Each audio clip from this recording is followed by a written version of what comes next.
Do you hear that?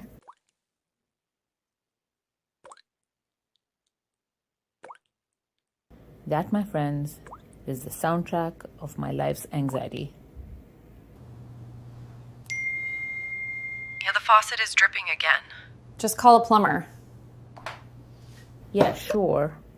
His version of DIY is dial in your fill in the blank. So it's dial in your plumber, dial in your contractor. How about we dial in your brains for a change?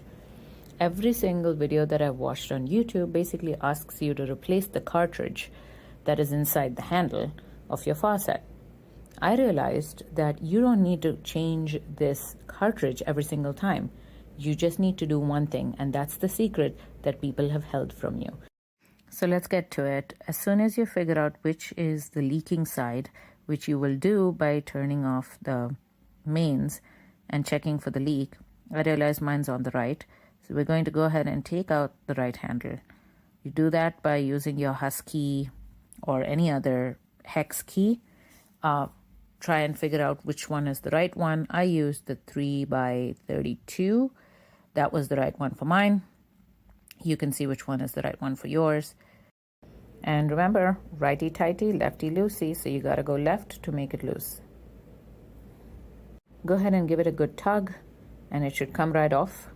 Now what you see here is the cartridge. Here's the dirty little secret that no plumber ever wants you to know. That little ring that's on top of the cartridge, if that comes loose, your faucet will leak. So all you need to do sometimes as a first line of defense is to take that out and put it back in and tighten it really, really good. And use a channel lock to tighten that. And then let's test to see if that actually fixes the problem. Most likely it would. If it doesn't, go ahead and replace the cartridge. But try this first. Before we put the handle back, I'm going to test it. So go ahead and turn on the mains at the bottom. Give it a test. Boom, it's working. All right. Now go ahead and put the handle back and do everything in reverse order, right? The handle, then go ahead and put the little screw back and use the hex key to tighten it.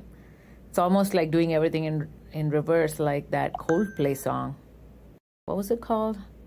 I forget the name. If you remember it, just put it down in the comments below and help me out here. But yeah, just in reverse order, finish up everything, and you should be good to go. Oh, look at that, the sweet sound of silence. No drip, just beautiful. So of course, if you really enjoyed this video, go ahead and like, subscribe to the channel, and join us. We're the Fixaholics. We like to save money one fix at a time.